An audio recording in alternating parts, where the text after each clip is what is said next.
Thank you. The issue of Assyrian independence has been brought up many times throughout the course of history, from the end of World War I to the present-day Iraq War. The first step to independence would be the establishment of an Assyrian autonomous region or an Assyrian province corresponding to Nineveh and our ancestral lands. An Assyrian autonomous region would encourage the return of Assyrian refugees and protect Assyrian cultural and religious rights. It is the establishment of this region that the Australian government showed its support for, being the first government in the world to do so. The Assyrian people are rightfully the indigenous people of the aforementioned land and thus have a legal right to self-determination. To discuss the legal grounds and rights of the establishment of an Assyrian state, I'd like to call upon our next speaker. Born in Urmia, Iran, she graduated with a bachelor degree in economics and a bachelor degree in law from Macquarie University. She is a solicitor and barrister admitted to the Supreme Court of New South Wales and the High Court of Australia. In 1999, she graduated with a master's degree in law from the University of New South Wales. She is the International Legal Counsel of the Assyrian Universal Alliance, representing the AUA at the United Nations in Geneva in 1996 and 1998. She produced the first English documentary on the Assyrian genocide in 1999 and coordinated and participated in the first International Assyrian Genocide Conference. If you could all please join me in making welcome Ms. Suzy David.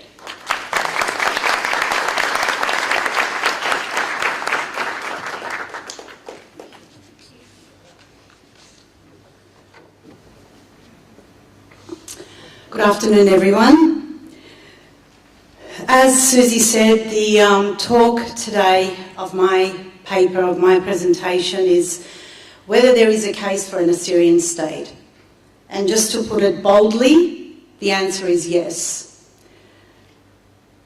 When I speak about an independent state, I don't speak about an autonomous province, and I'll explain the differences as we progress in the process of this presentation.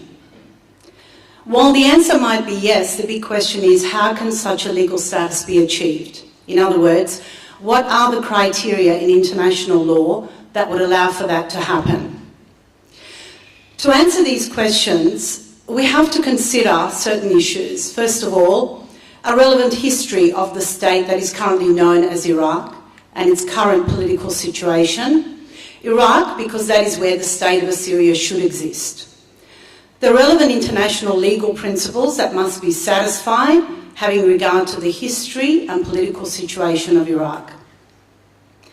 And of course, in doing so, we've got to look at some case studies of newly formed states and learning from their experiences of what to do and what not to do. And applying those facts and legal principles to the Assyrian question, which is probably the simplest part of the paper once we traverse through all of the other issues that I've just put to you. Now, we talk about Mesopotamia. Mesopotamia, which is known as the present-day Iraq. A little bit of history. Mesopotamia, the land between the two rivers, Tigris and Euphrates, was home to the oldest civilization in the world, going back 10,000 years. It is the ancestral land of the Assyrians and Babylonians. The land has undergone several invasions and conquests after the fall of the Assyrian and Babylonian empires, including the conquest by the Ottomans in the 16th century, which has continued to the end of World War I. After World War I, the Ottoman Empire was divided up in August 1920 by the Treaty of Sèvres. And at that time, the League of Nations established a British mandate of the Mesopotamian region. In 1921, by virtue of the British mandate, Mesopotamia, which became known as Iraq, a monarch was appointed, King Faisal I. And by 1932, the British mandate officially ended, and Iraq obtained independence as a state known as the Kingdom of Iraq. This independence was granted following a treaty called the Anglo-Iraqi Treaty. The British had promised the Assyrians, as their smallest ally, an independent state in Mesopotamia, which was never forthcoming. Eventually, the Republic of Iraq was established in 1958, following a coup d'etat. Saddam Hussein ruled the Republic of Iraq under the Ba'ath Party from 1979 until 2003. Hussein was deposed following the 2003 USA invasion of Iraq, and the reason for that invasion? Justified on the basis that chemical weapons development program continued in violation of the UN Resolution 687.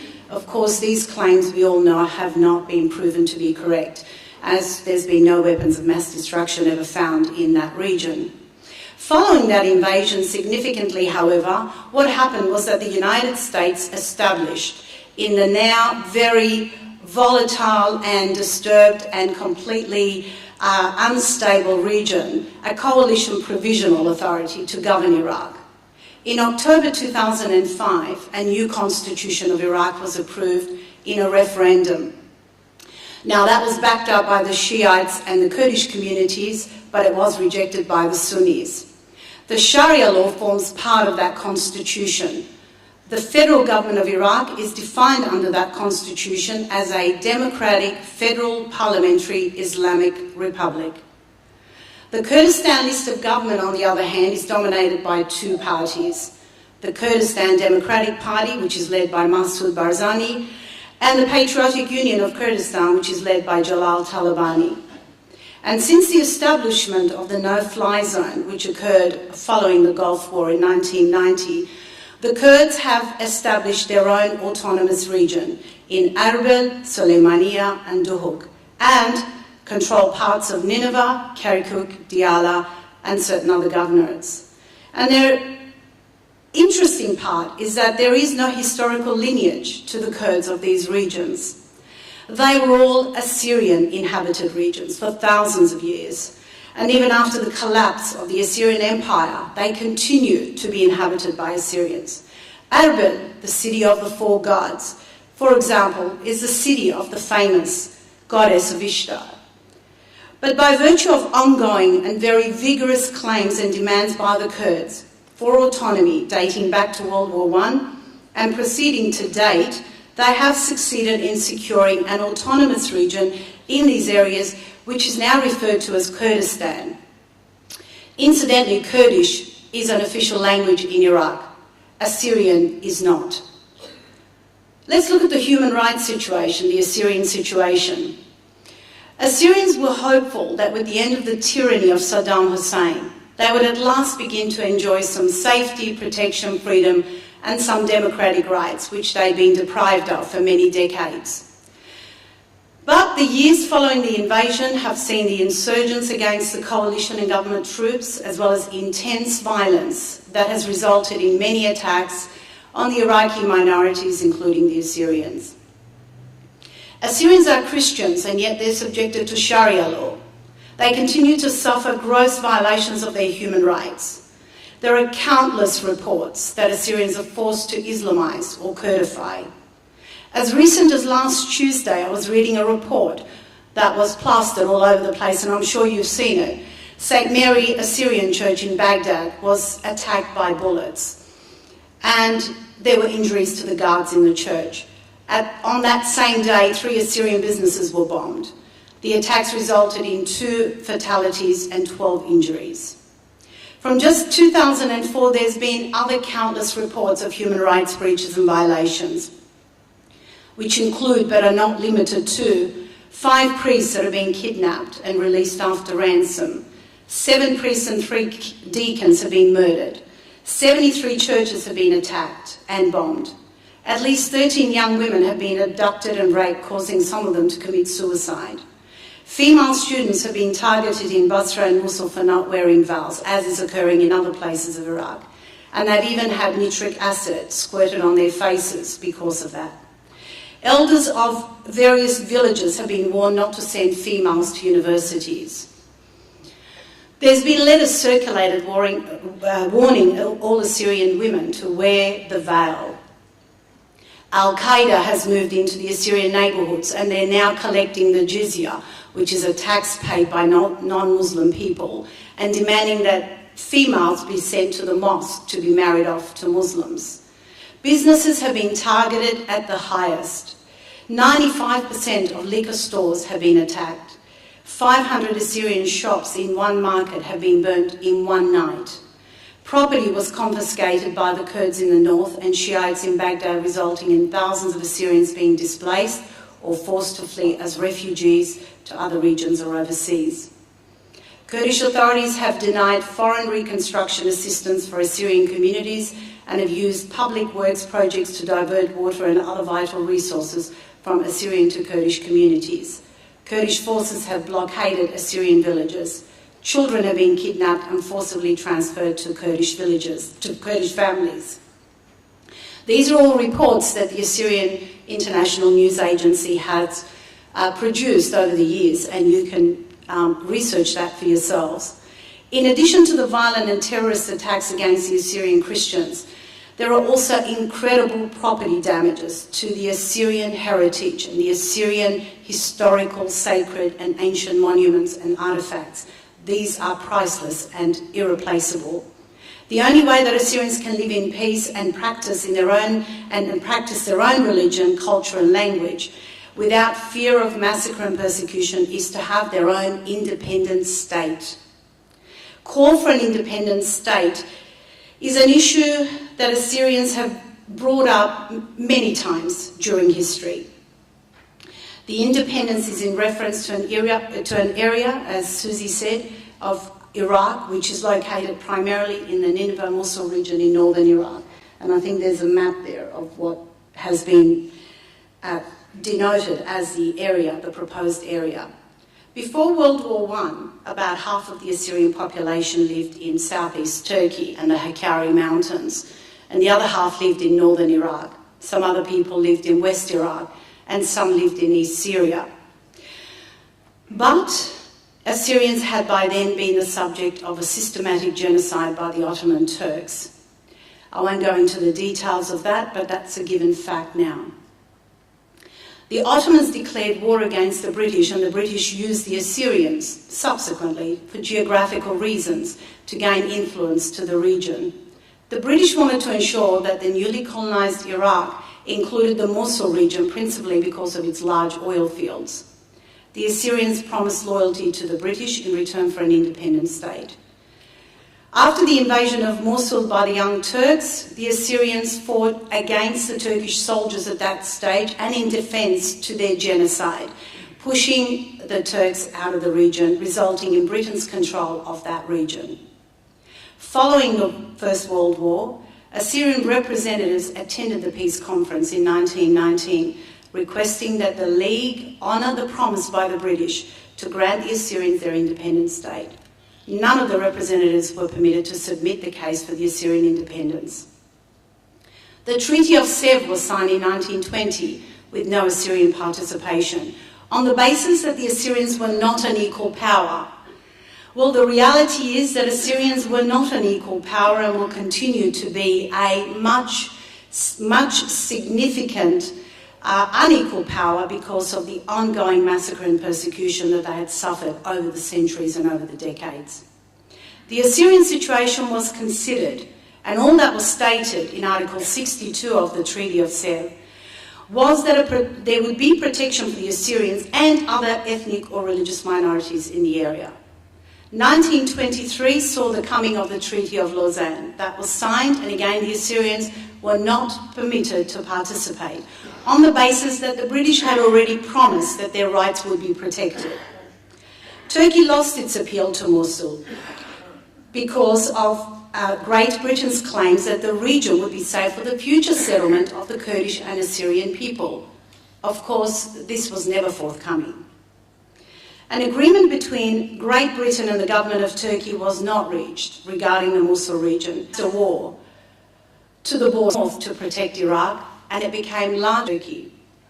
1925, a resolution was adopted to refuse an Assyrian region in Hakkari, giving that region to Turkey, and giving Mosul to Iraq, and simultaneously recommending the continuation of the British mandate for another 25 years.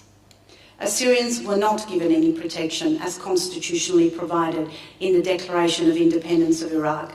They were instead subjected to ongoing genocides, massacres and persecutions at the hands of Iraqis, and the Iraqi authorities, which have continued to date. So time has come again for the issue of the Assyrian statehood to be seriously debated and pursued. To justify this, let's have a look at some historical developments, thank you, of the international principle of statehood. There's a few theories that apply in this instance. The first theory was known as the constitutive theory, or the sovereignty criteria of statehood.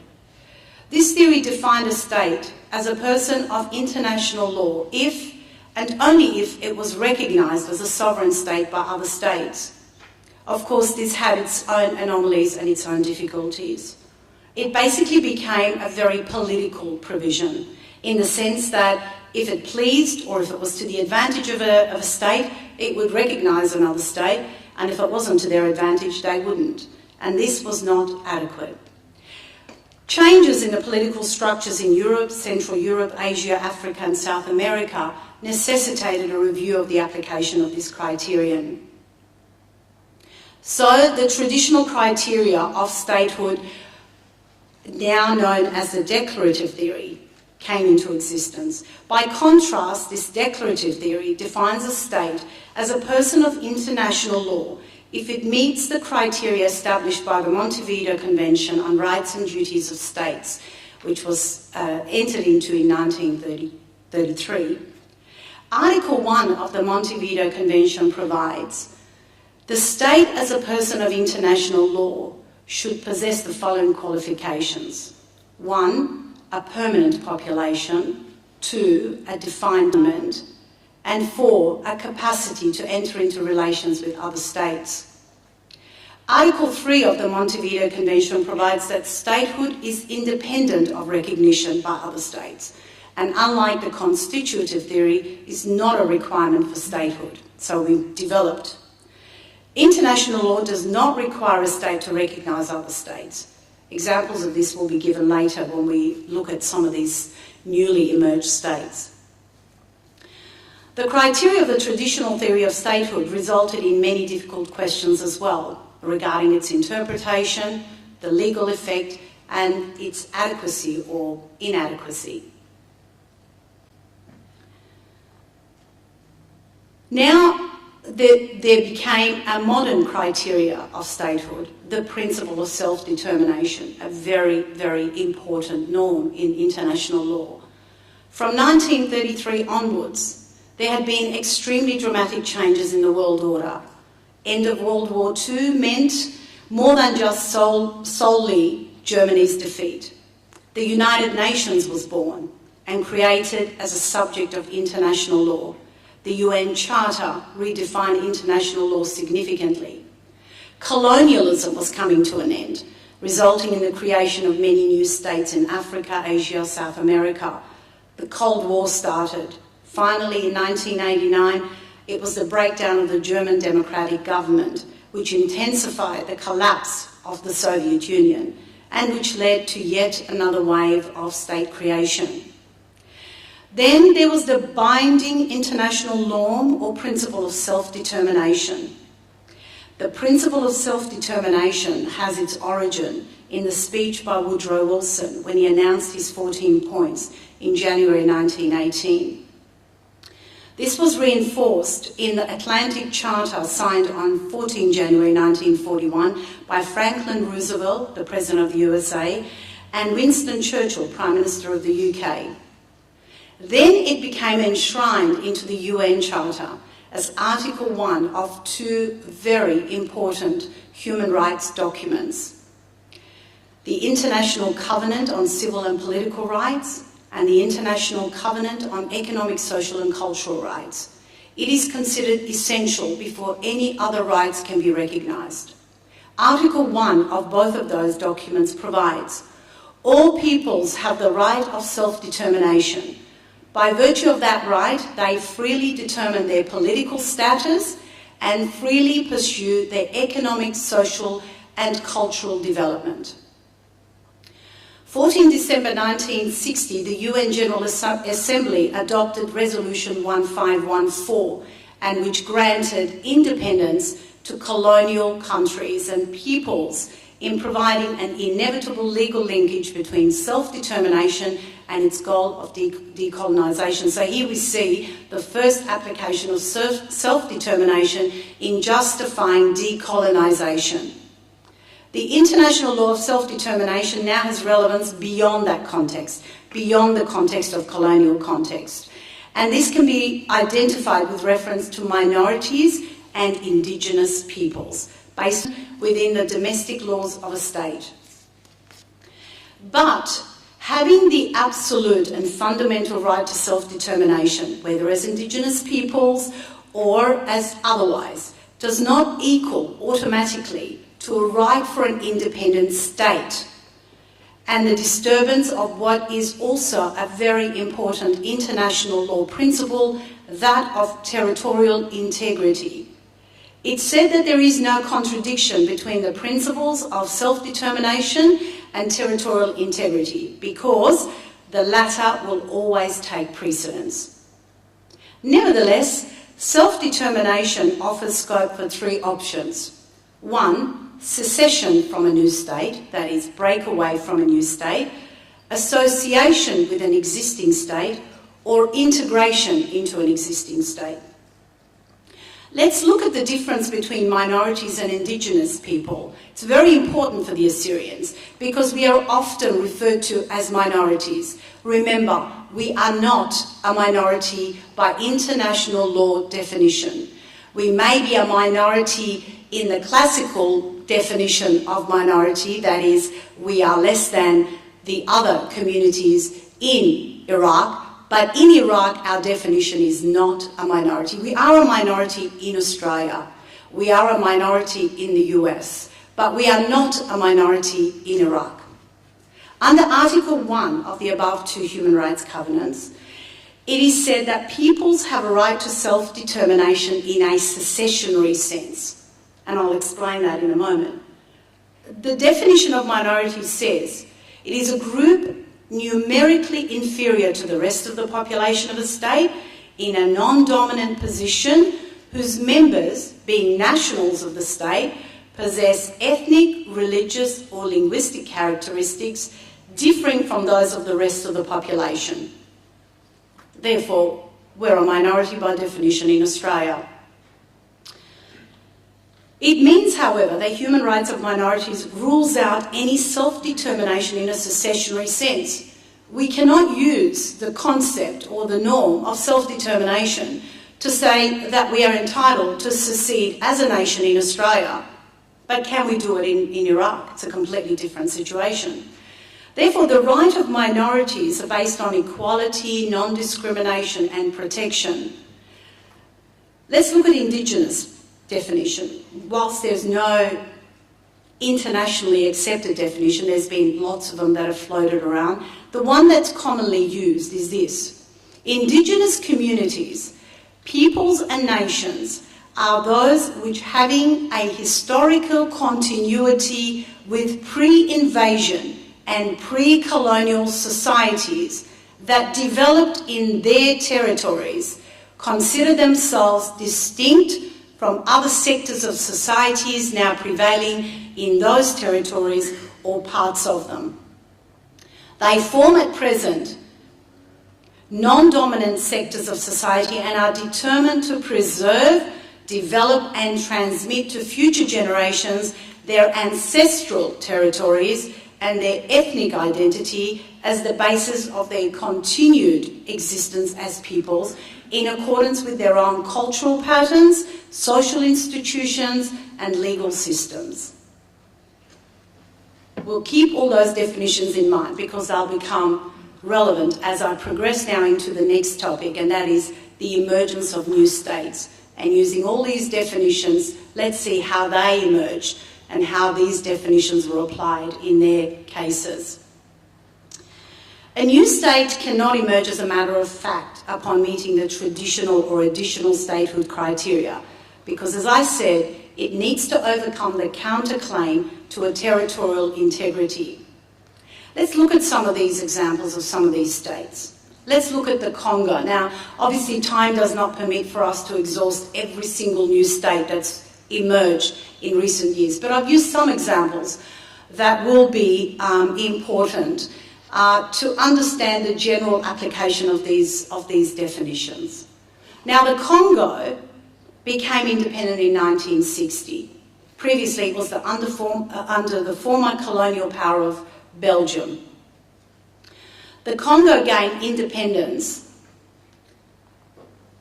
but it was left in a state of disarray without an effective control on the country.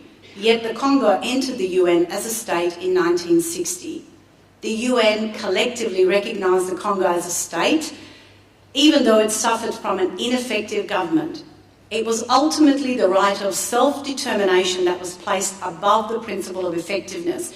Now, principle of effectiveness are the two last requirements of a traditional or declarative theory requirements, that is, a government and the capacity to enter into international relations. Notwithstanding the fact that those two elements were missing in the Congo experience, self-determination was what really gave it the ability to become a state. Southern Rhodesia. In 1965, Southern Rhodesia was led by a white man, Ian Smith, and his rebels, who declared independence from Great Britain. This was a unilateral declaration by a minority group. It was also considered to be a violation of the right of self-determination by the majority. As a consequence, the UN Security Council called the self-declared government of Southern Rhodesia as an illegal minority, racist regime. Pursuant to the Security Council Resolution 217, a self-declared minority government has no legal basis and will therefore not be recognised as a legitimate one. So one cannot just get up and say, I'm declaring a state, that's it, I'm taking it. That is an illegal act, illegal conduct in international law, and it will not be accepted.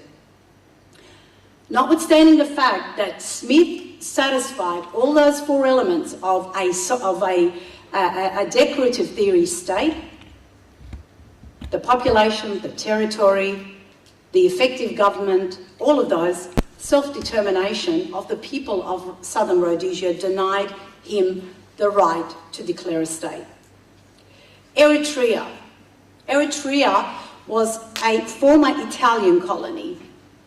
After Italy's defeat in World War II, it was temporarily put under the British administration. In 1950, the UN General Assembly Resolution 390 proposed a federal arrangement for Eritrea and Ethiopia under the Ethiopian crown.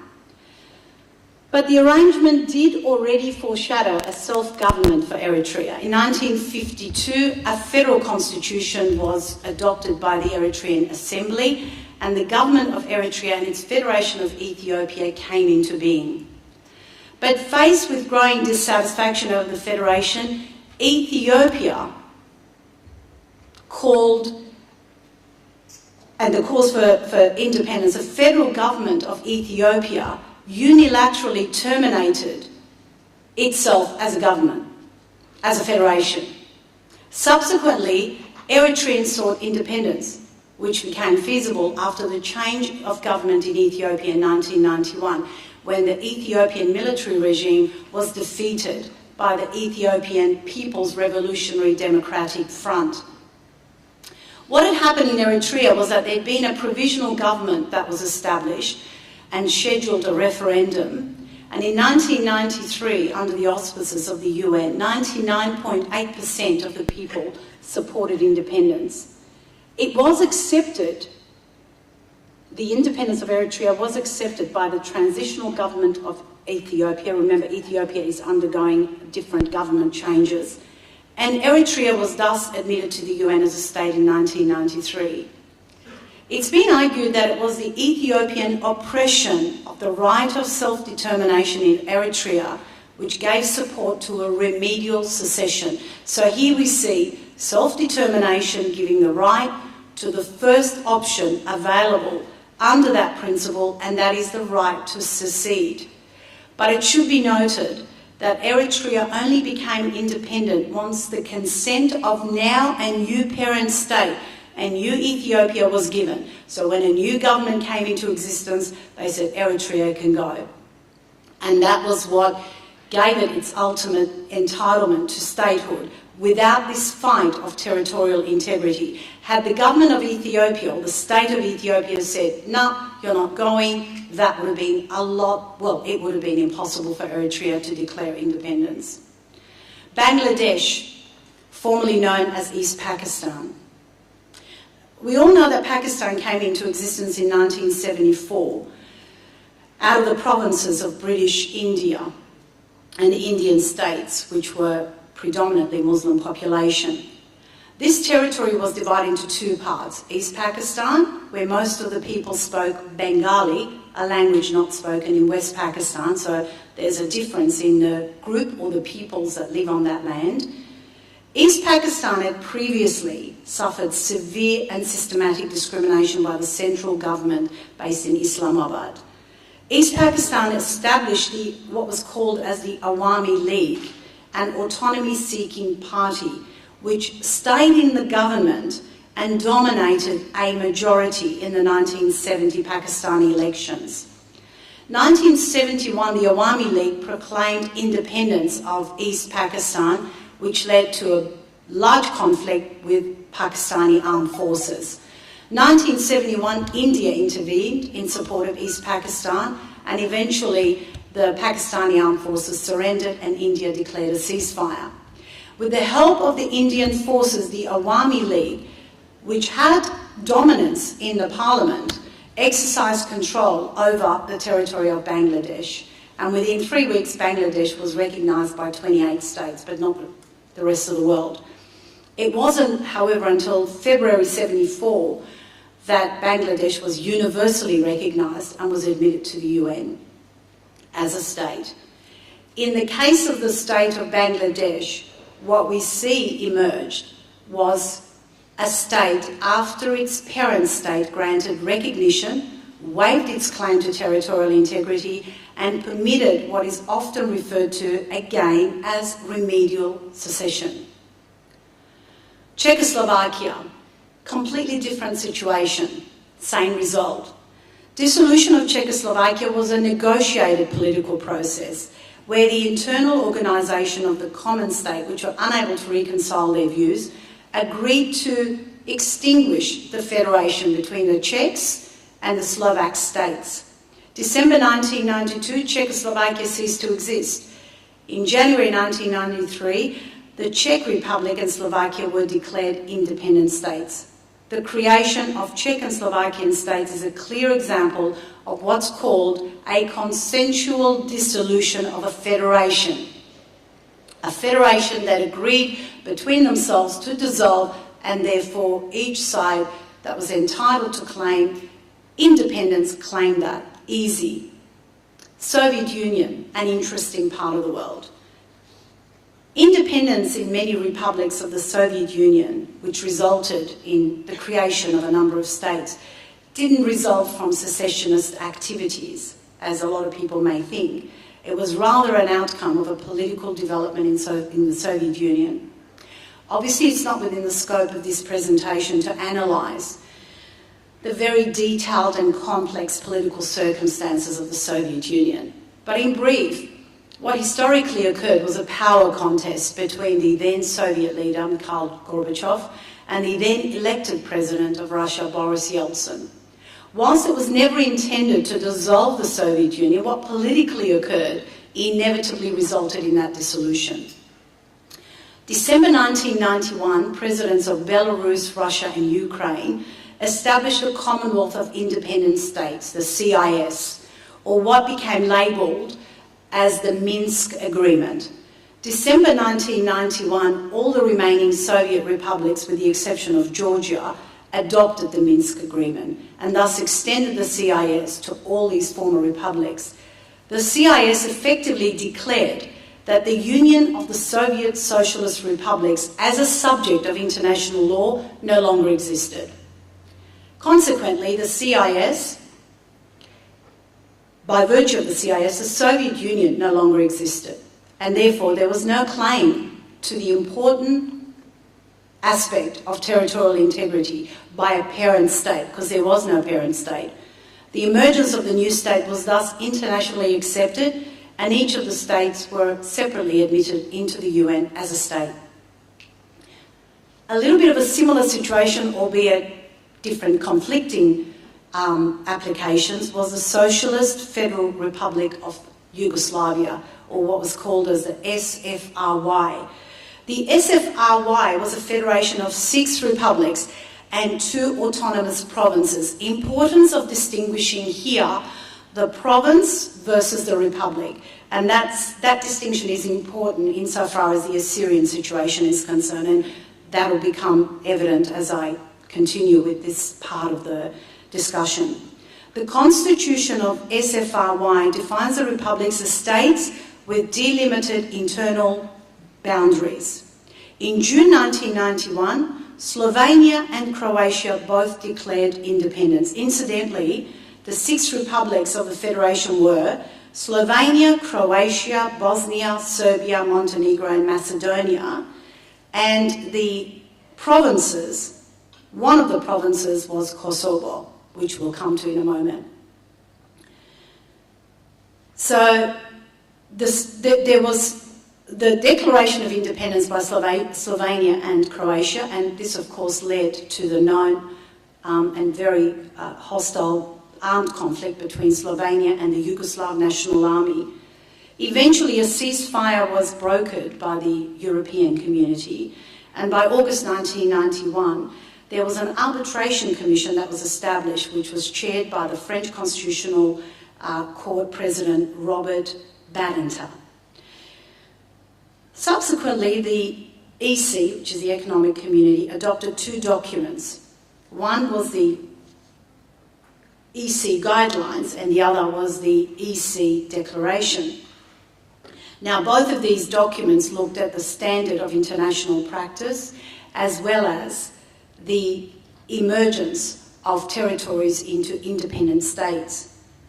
These guidelines, these documents were referred to the Badinter Commission for consideration, and eventually what the Badinter Commission decided was that the position of the SFRY was a process of dissolution. This was a view that Serbia denied. Serbia declared that those republics had seceded from the SFRY, which was otherwise continuing to exist as a parent state.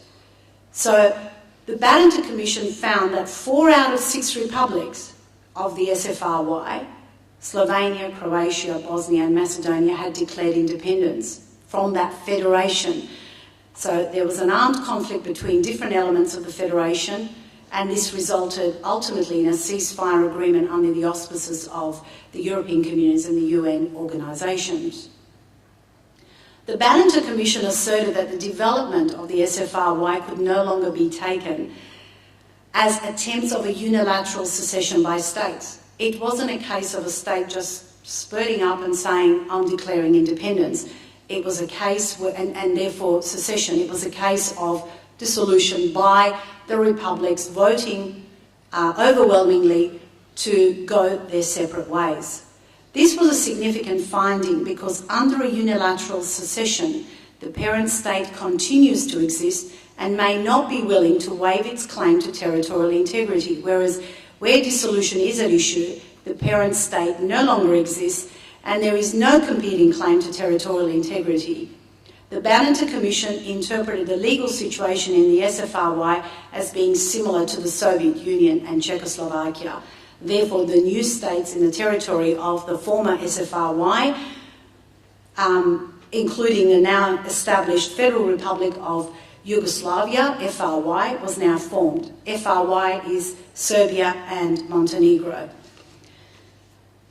For some time, the FRY and Macedonia remained universally non-recognised.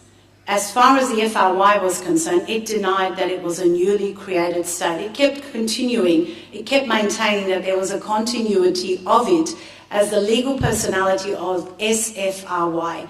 And it wasn't until April 1992 when it finally adopted a new constitution and was therefore recognised as a new state.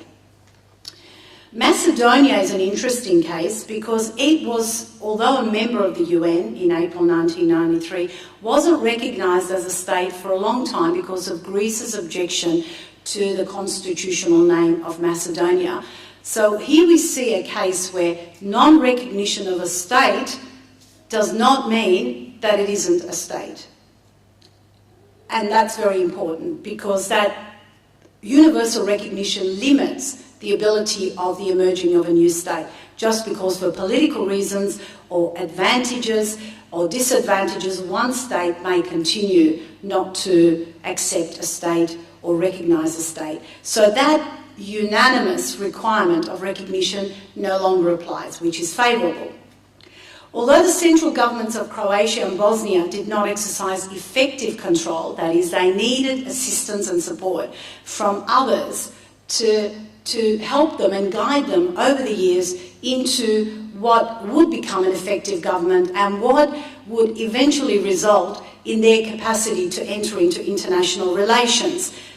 Notwithstanding the fact that these two elements of the traditional requirements or the traditional definition were not satisfied, they were nevertheless accepted and recognised as states.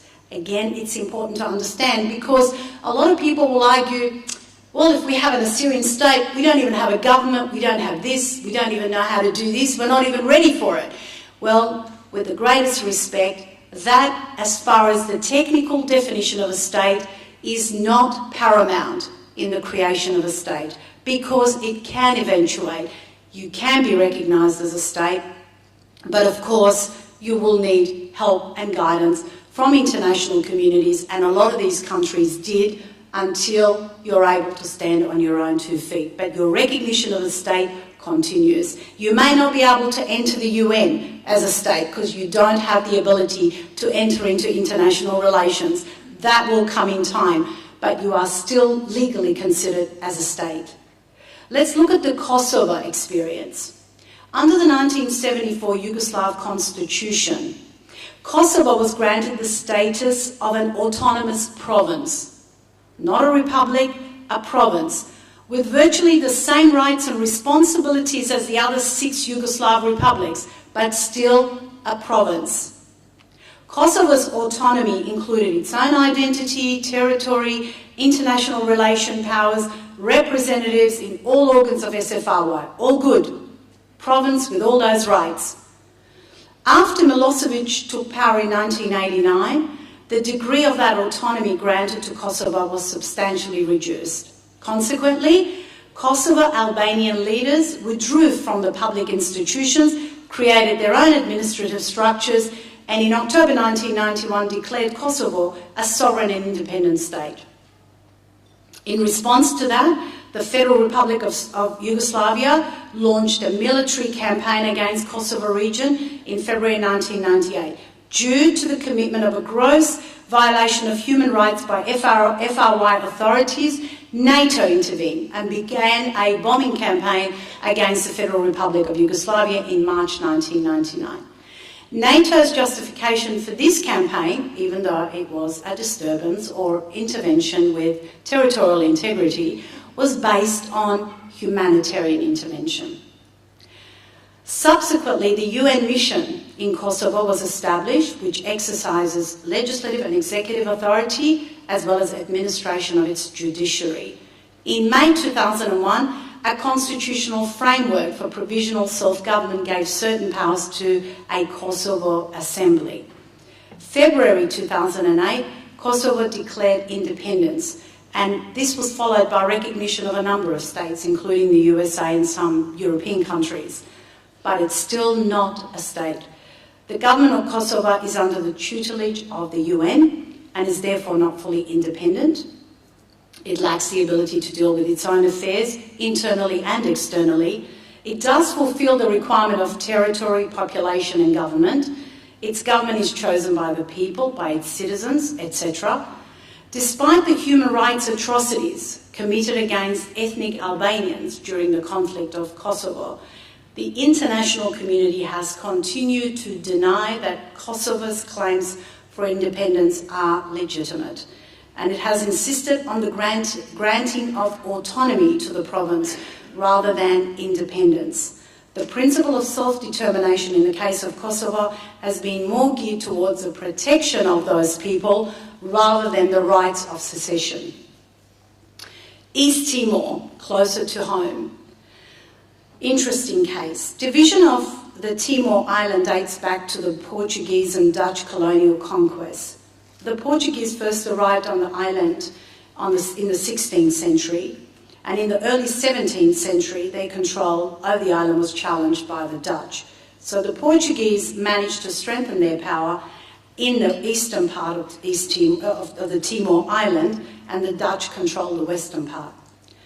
The colonial boundary between the Dutch-controlled western part and Portuguese-controlled eastern part of the Timor Island was finally determined by the Treaty of The Hague in 1913, some centuries later.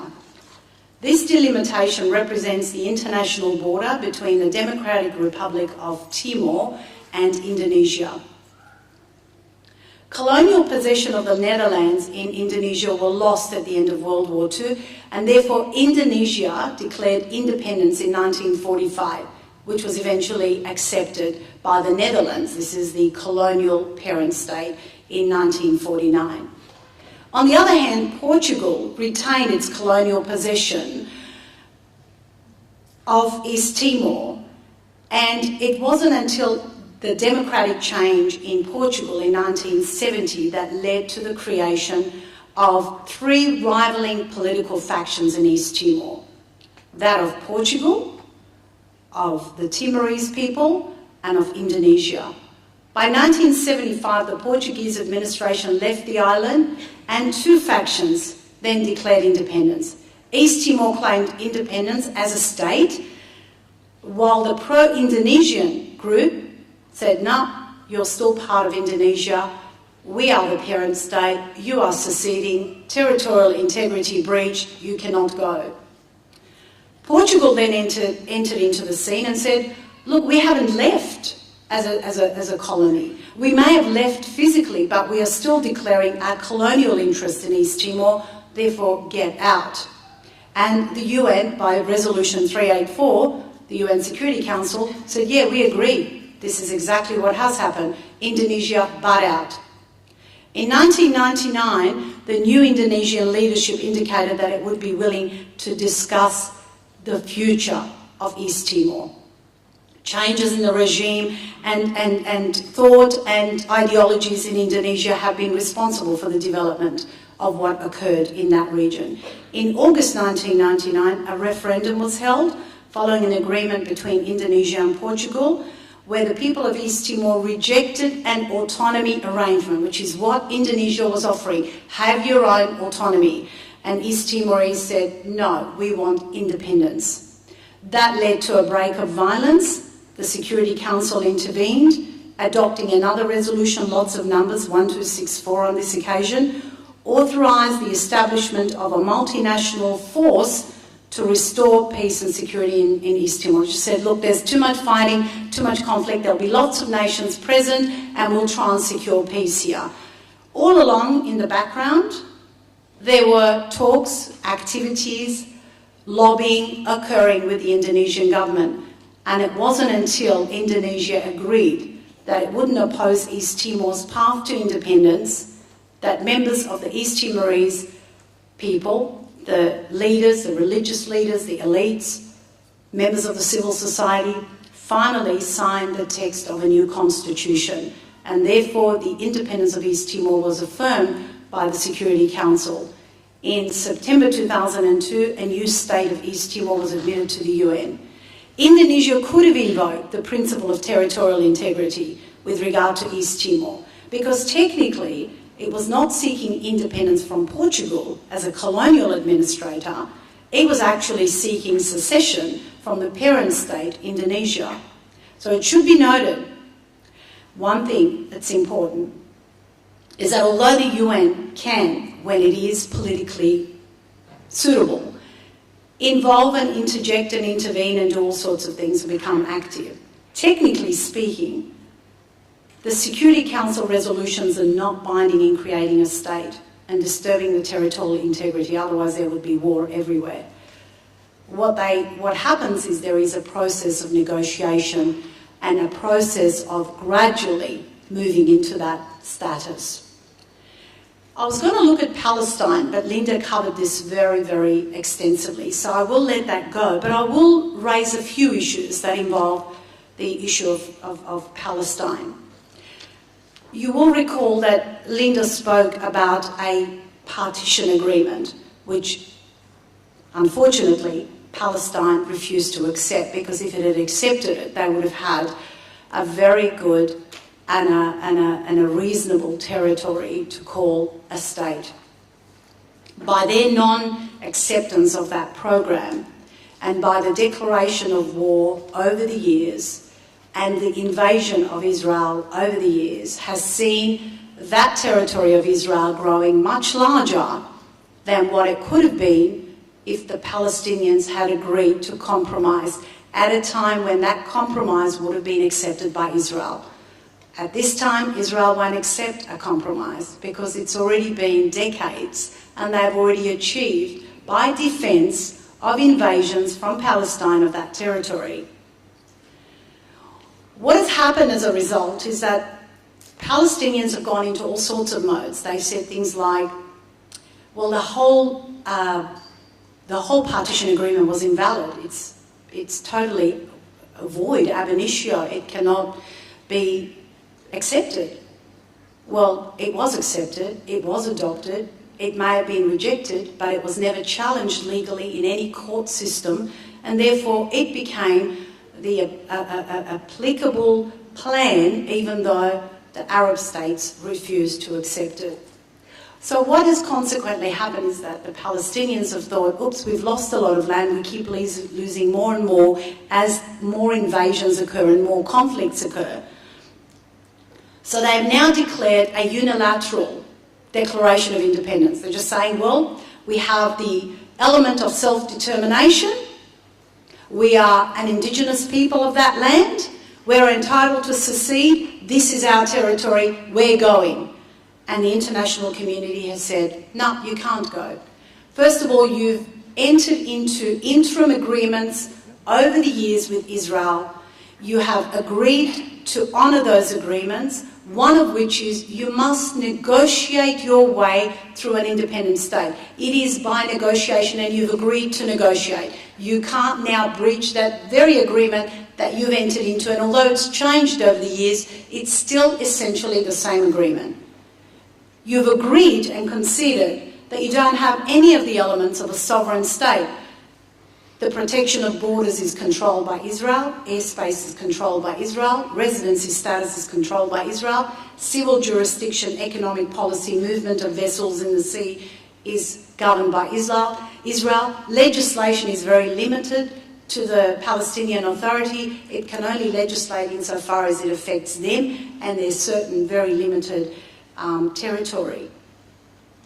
The Palestinians have themselves conceded that they are not in any sovereign possession of the state. Now then, obviously that is more a complaint rather than a concession, but at the end of the day, there is no sovereign possession of the territory.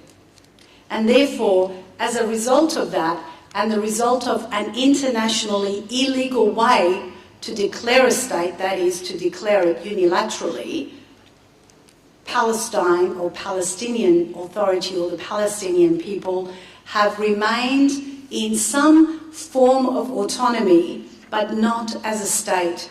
And whether they will eventually get there or not is another issue. But it is required by virtue of their agreement to negotiate their way into an independent status.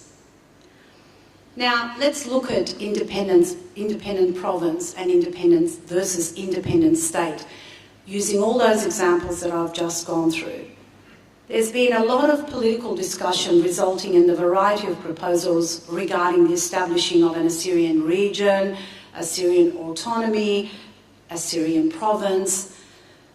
A proposal of some form of autonomy has been supported by a number of political leaders. We know that the former Prime Minister of Iraq, Iyad Allawi, announced his support for an autonomous region for Assyrians, His proposal obviously wasn't developed because he lost the 2005 elections. In 2005, we also saw the Iraq's foreign minister, Mr. Hoshyar Zebari, supporting the idea of an Assyrian administrative region to organise a province and regional government. 2006, Minister of Human Rights of Kurdistan, Dr. Mohammed Ihsan, stated that they didn't mind Iraqi Christians concentrating anywhere they wish and establishing a new province. President Talabani has supported the idea of an Assyrian province. Outside of Iraq, there's also been overwhelming number of political leaders and government and parliamentary officials who've endorsed the establishment of an Assyrian province. On 2 June 2013, very important day, the Australian Commonwealth Parliament saw many representatives in the House of Representatives, including from the Labor and the Liberal sides, including our own Mr. Chris Bowen, now the newly appointed Treasurer, to openly speak about the importance of establishing an Assyrian homeland in Iraq.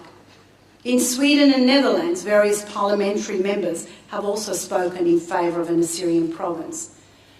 There is certainly much more stronger possibility of attaining an autonomous province or region rather than an independent state. Assyrians are the indigenous people of that land. By definition, undoubtedly, they have continued to suffer gross human rights violations, massacres, genocides, that has reduced their number to a category of now minority. The internal political leaders of Iraq endorse the establishment of a province, as does the international community. However, that would not enable Assyrians to enjoy the independence of an Assyrian independent state because it would either be attached to Iraq or Kurdistan. Whilst this may be an alternative, and if we have to compromise, we may have to compromise, it is not the ideal outcome for the Assyrians. In 1932, Assyrians were constitutionally guaranteed protection, the result of which was ongoing massacres beginning right immediately after the entering into that declaration with the Semeli massacre of 7 August 1933. We all know about that.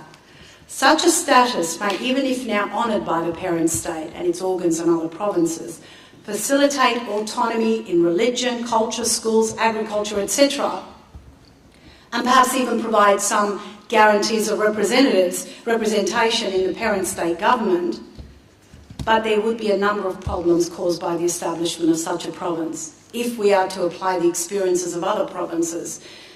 As I've seen, Kosovo is an example. Palestine is an example. A number of problems would be caused by the establishment. An Assyrian province would be under the control of the government of either Iraq or Kurdistan, depending on how Kurdistan develops. This is therefore applying the self-determination options of either associating with or integrating into the society rather than seceding or breaking away under the rules of self-determination as an indigenous people and the subject of oppressions and ongoing human rights. So we are giving away the secessionary right by integrating or associating with the parent state. It's already obvious that where the Assyrians have been pushed into certain holdings in the Nineveh Plain, they've been gravely lacking in infrastructure and aid. It's feared that any regional province of Assyrians would be absorbed into the Kurdish regional government and without any entitlement to resources of that region. And we all know that one of the most important resources is oil, and that's a very rich resource and money-making resource for the persons who are in control of that region. Once established as a province and the interests of the world diminished in that region over the years, Assyrians risk the dangers of ongoing economic, safety and political conflicts. Any agreements reached between the Assyrians and the parent state, whether that be Iraq or Kurdistan ultimately, can be the subject of controversial and differing interpretations, causing ongoing conflict between both sides, such as we've seen in the Israeli-Palestinian experience. Putting together all of the above discussions, legal and political, it can be confidently stated that an Assyrian independent state is achievable. Under the traditional criteria of statehood, Assyrians can satisfy the criteria of permanent population, defined territory. It may be that for some time an Assyrian independent state would lack effectiveness in government administration, in its judiciary, in its processes, and maybe the capacity to participate in international relations. And this may require some short-term assistance and support from international communities and the UN. But their right of self-determination and the establishment of such a state would be placed over the principle of effectiveness, as has been demonstrated in the case of Congo and East Timor and various other parts. How do we achieve this statehood? By consent, that's number one, by consent of the parent state and the waiver of the claim, its waiver of the claim to territorial integrity. Assyrians cannot legally declare statehood unilaterally without the support of a parent state. As we've witnessed in the various examples of states set out in this paper, in almost all cases, it's ultimately been the consent of the parent state that has resulted in the emergence of a new state. Look at East Timor, Eritrea, Bangladesh, not without a fight, not without struggles, not without difficulties, but that's how they achieved it. Remedial secession. We can again achieve an independent state under the principle of remedial secession, which is a principle of self-determination. The right to self-determination applies to the Assyrians, both as the indigenous people of Mesopotamia and the ongoing oppression of the right of self-determination in Iraq, which would give support to such a secession. Look at Eritrea and Bangladesh. If Iraq dissolves as a republic, and that is, look, might say, well, that will never happen, but who says? It is a republic at the moment with many factions, the Sunnis, the Shiites, the Kurds, the Assyrians, various other groups. If that dissolves as a republic, and it is currently a republic, into various regions, which are occupied by exclusive communities, all of which have their own identity, their own religion, their own territory, their own population, their own language, culture, history. In the case of SFRY, we saw that. The Soviet Union, we saw that. Czechoslovakia, we saw that. Such a dissolution means that the Iraq as a parent state would not exist, and therefore it's our perfect opportunity to say, well, we want to declare statehood. Now, of course, the establishment of such a state would require intense negotiations, as Chris Bowen said earlier today. As Linda said in her paper, this is not an easy struggle, but it is not an impossible one. It requires constant negotiation and activism and political lobbying of international communities all over. That Iraq, in its present unstable position, is an opportune time for Assyrians to have their independent state, not a province, a state. Province is an alternative that I don't advocate. I want an independent state for Assyrians called Assyria. It is a sensitive time in history. It's an opportunity to get that statehood. It was available in 1920 and we lost it because of broken promises. We've got to continue with our own lobbying, with our own unity as a nation outside and inside Iraq to push for an independent state using all of these criteria that were not available in 1920. In 1920, we did not have the Montevideo Convention. We did not have the colonialism breakup and the concept of self-determination, the relaxing of the principle of recognition. Today, we have that advantage. An independent province, as I said, may be an alternative to a state, but obtaining a legal status such as that would require very careful, intense drafting of terms and conditions that would not subject us to the problems that Palestine currently has with its internal or interim agreement. Otherwise, it will be subject to interpretations, conflicts that our Assyrian people, in their small numbers, cannot afford to survive through. That is the end of my paper. Let's call for an independent state for Assyrians. Thank you.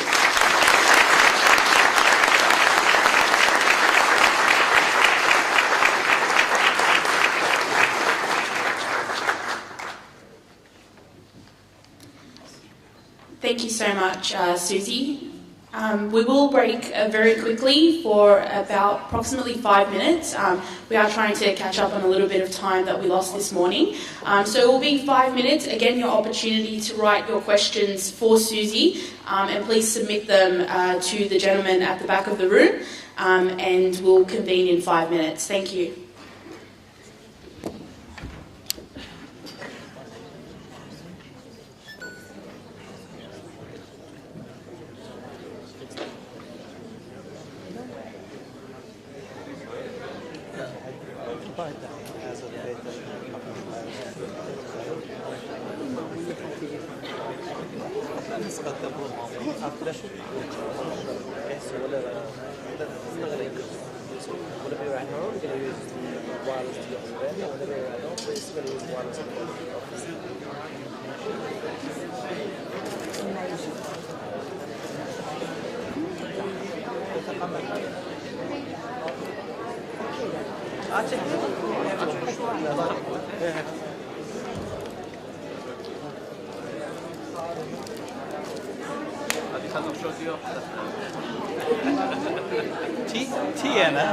تينا ما تخرابيتك اسلام تبغى كارمن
Thank you.